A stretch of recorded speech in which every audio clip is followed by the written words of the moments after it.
جو انه هيتغير بعد الجواز، وان عصبيته دي عشان خاطر بيحبك وبيغير عليكي وان كل ده هيتصلح وهيتعدل بعد الجواز. كل ده كلام في الحمادة، ولا ليه اي 30 لازمة، ولا هيتغير، ولا في حاجة هتتبدل فيه.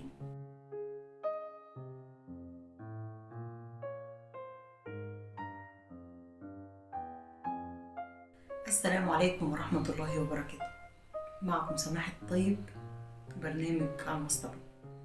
هنتكلم عن حسن اختيار شريك الحياة. كلمة لست البنات: قلب باباها وروح مامتها.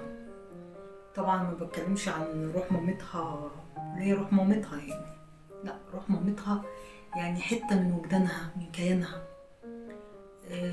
العصفورة اللي كل أم وأب بيبقوا عايشين حياتهم مستنيين اللحظة اللي بنتهم هتتجوز فيها وهتبقى في عصمة راجل. خلي بالكم من كلمة راجل، لأن مش أي ذكر يطلق عليه إنه راجل. الرجولة دي يا جماعة كلمة مش سهلة، ومش أي حد يتقال عليه الكلمة دي. نرجع لست البنات. ممكن تفكك شوية من محن الخراتيت اللي انت عايشة فيه مع زغلول الزغاليل نانوس عن أمه اللي قلبك اختاره. طبعا الكلام ده مش كل البنات بيتقال لهم الكلام دوت. أنا بوجه كلامي اللي عارفة نفسها كويس، اللي مستحملة إهانة، مستحملة نكد، مستحملة أسلوب مش كويس، تحت مسمى إنه بيحبني وبيغير عليا، وعصبيته دي بناء على تصرفات أنا بعملها، فهو من حقه إن هو يغير ومن حقه إن هو يتعصب. فوق نفسك شوية.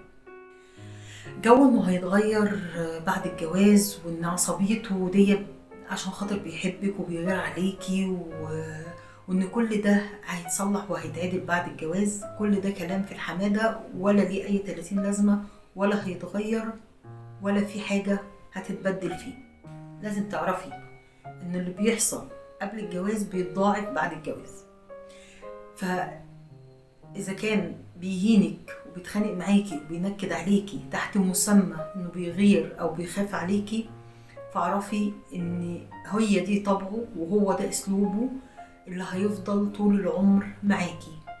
فركزي كويس قوي وشغلي دماغك وشوفي انتي هتقدري تتعاملي مع هذا ولا لا. فإذا كان بيغير عليكي إيراد قبل الجواز، فالغيرة دي هتتضاعف 24 بعد الجواز. وإذا كان بينكد عليكي إيراد قبل الجواز، فالنكد ده هيزيد 24 بعد الجواز. وإذا كان مقفل عليكي مفيش خروج، مفيش مروح، مفيش مجي، لا ما تروحيش عند صاحبتك، لا ما تروحيش عند قريبتك، لا ما تنزليش، لا ما تروحيش. إذا كان ده بيحصل إيراد واحد قبل الجواز، فده هيبقى 24 إيراد بعد الجواز. وإذا كنت دلوقتي فرحانة ومزقططة والدنيا مستعاكي عشان حلاوة البدايات ومحن العصاري وتسبيل المغربية، فكل ده تأكدي تماما إنه هيتقلب عليكي بعد الجواز، وبعد ما تفوقي من حلاوة البدايات اللي انت عايشة فيها، وهتضربي نفسك بالجزمة. اسمعي من أختك وافتحي ودانك. فوقي نفسك، حافظي على كرامتك بدل الإيراد 24، لأن اللي المفروض يبين لك أحسن ما فيه في الفترة اللي انتوا فيها دي، اللي هي أحلى فترة في حياتكم، فترة الحب والخطوبة، إذا كان هو دلوقتي بينكد عليكي وبيتعامل معاكي بالأسلوب ده، أمال بعد الجواز هيعمل فيكي إيه؟ اللي بيغلط فيكي دلوقتي تحت مسمى الحب مش هيطبطب عليكي بعد الجواز، بالعكس. بعد الجواز الحب اللي بيبقى في فترة الخطوبة والارتباط بيطير وبينتهي. اللي بيبقى موجود بعد الجواز بتبقى مودة ورحمة وحسن طباع. فلو هو من الأول طباعه مش كويسة وانتي مش قادرة تتأقلمي معاها، ما تفضليش تقنعي نفسك ان هو هيتغير بعد الجواز. لا، اما كنتيش قادرة تتأقلمي مع طباعه دي في فترة الخطوبة، اهربي اهربي اهربي، انفدي بجلدك قبل ما تلبسي في الحيطة وتلاقي نفسك اتدبستي واتجوزتي وبقى معاكي قرطة عيال، هتروحي بيهم فين؟ مش هترجعي بيهم لابوك وامك، فهتضطري تكملي بقية حياتك على هذا الوضع. بصي يا بنتي، اسمعي من اختك، ما تعنديش مع نفسك، لان العند نهايته وحشة. شغلي دماغك واقفلي قلبك سيكة صغيرة. بصي لعيوب كويس قوي، ما بقولكيش كل ما هتلاقي عيب هتهربي، لا، مفيش حد كامل، لا انت كاملة ولا هو كامل، كلنا فينا عيوب واخطاء، بس في عيوب تقدري تتأقلمي معاها وتقدري تشكلي حياتك على اساسها، وفي عيوب تانية مش هينفع تتأقلمي معاها. فلو لقيتي ان الشخص اللي انت بتحبيه وبتموتي فيه دوت للأسف في عيوب انت مش قادرة تتأقلمي معاها، بجد اهربي اهربي اهربي، عشان عندك مع نفسك واصرارك على انك تكملي مع واحد انت شايفة فيه عيوب مش قادرة تتحمليها، هيبقى نتيجته اطفال هتتشرد وهيتربوا بعيد عن ابوهم او بعيد عن امهم.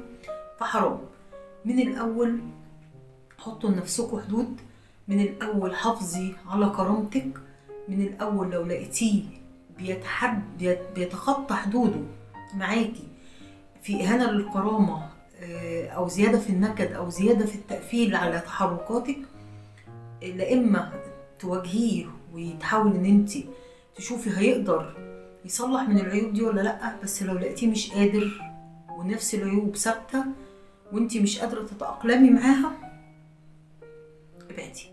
كلمة بقى لبابا ابو ست البنات، مش معنى ان بنتك اتدهولت على عينها وحبت زغلول الزغاليل وجت عيطت في حضنك وقالت لك بحبه يا بابا، ان انت كل ما تيجي تشتكي لك منه او كل ما تحس ان هي قلبها وجعها او ان هي مطفية تيجي تقول لها احسن، ما انت اللي اخترتي، احسن كملي استحملي.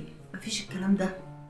اوعى توصل بنتك لانها تبقى خايفة تيجي تقول لك ده عمل، اوعى توصل بنتك انها تخبي وجعها منه عنك، بالعكس خدها في حضنك وطبطب عليها وفهمها ان فترة الخطوبة دي اتعملت عشان ندرس بعض، نشوف طباعنا تتوالف مع بعض ولا لا. فلو لقيتها مطفية، لو لقيتها زعلانة، لو لقيتها مش قادرة تواجهك وتكلمك، انت روح كلمها، دايما اسألها، دايما عرفها ان كرامتها فوق كل اعتبار، وان مش غلط ان هي تتخطب مرة واثنين وثلاثة. بلاش الافكار القديمة اللي بنت بيوت هشة اتدمرت بعد سنة او 2 من الجواز. لو لقيت ان الطباع مش قادرين يتوالفوا مع بعض، فركش خطوبة بنتك، اوعى تتردد، لان ترددك دوت هيخلي البنت تخاف اكتر، تكمل وهي مش مطمنة ومش مرتاحة، فترجع لك بعد كده بقرطة عيال وشيل يا معلم. فطمن بنتك، خدها في حضنك، عرفها ان وقت ما تلاقي نفسها مش قادرة تكمل لازم توقف.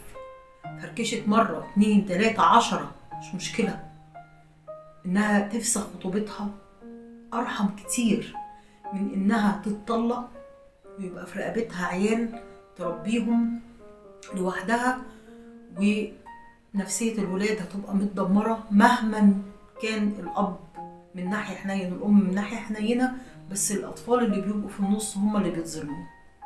فركزوا يا جماعة في النقطة دي، اوعوا تخوفوا بناتكم ان هم يقولوا اللي جواهم، ان هم يفشكلوا وقت ما يلاقوا ان هم مش قادرين يكملوا، عشان يمكن نقدر نقلل شوية من نسب الطلاق الغير طبيعية اللي موجودة في بلدنا بسبب سوء اختيار شريك الحياة، وبسبب ان البنت تبقى خايفة تقول لأهلها ان هي لقت فيه عيوب مش قادرة تتحملها، عشان ما يكبوش اللوم عليها ان هي اللي صممت من الاول ان هي تختاره. وفي نفس الوقت طمنوا بناتكم ان مفيش عيب في انها تفسخ خطوبتها بدل المرة 100 مرة.